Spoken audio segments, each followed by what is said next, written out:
Hi, this is Phil Robertson, narrator of the audiobook Happy, Happy, Happy.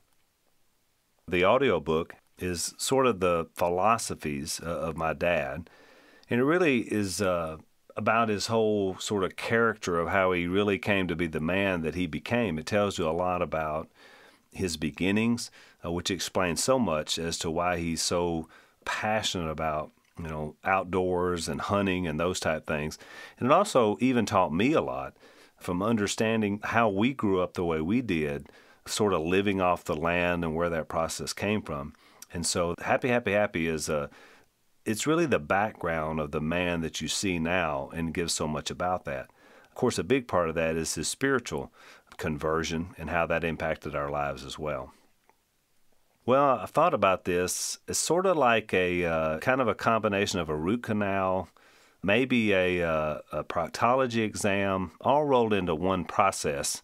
It's not very positive for the person that's reading because you just, you seem to stumble over things and fret over it. So it was difficult. But at the same time, a good mental challenge like this is always good for good for the mind. So now that I'm through with the process, it's not near as bad as it was when I was doing the process.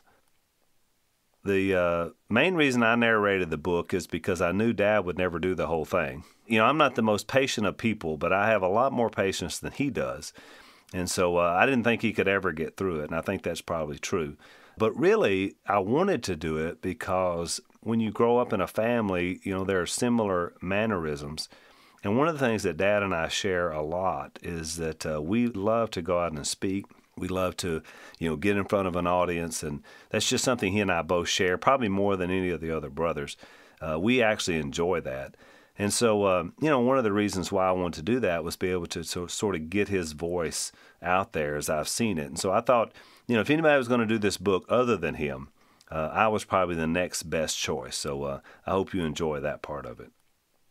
In a way, it's a lot like recording, as I realize, an audiobook because there's so much pressure to get it right and to have it, performed the correct way. So I think there are some similarities, but at the same time, I think doing a TV show is much more difficult because this process went by pretty fast and they have to spend so much of their lives doing it. I am supposed to be on Duck Dynasty at some point, so I guess I'll learn it firsthand. Typically I read books. I don't listen to a lot of audiobooks, but I think I'm going to start doing more now that I've been involved in this process. To hear the pages come alive in a voice should be a very pleasing and a very powerful experience. When you're reading something, you always put your own narrative into it and your own experience into it. But when someone else is reading, especially someone like me, and of course I lived so much of this book in my own life, you really get the mannerisms of Dad and the way he would say it in his own words. I think it'll be a real positive thing. I think it'll be enjoyable for people. And I encourage and listen to it myself, even though, for me, I'll be picking up on all the wrong things I did. Well, it's interesting because Dad is really funny, and a lot of his mannerisms and the way he frames and phrases things are funny. And so I enjoyed a lot of that and just telling some of the stories and the ones I grew up hearing my whole life and have retold them many times myself. But I think probably my favorite part would be the most powerful part. It was a part that was difficult because I was very emotionally moved myself, was right at the heart of the chapter on Dad's conversion. And, of course, I remember it so well because I lived it. But to read those words again, and every time I read it or every time, now I listen to it, I have that same emotion that sort of wells up in me. Just to realize how close my parents were to never putting it all together, for him to never become a Christian, and how different our lives would have become.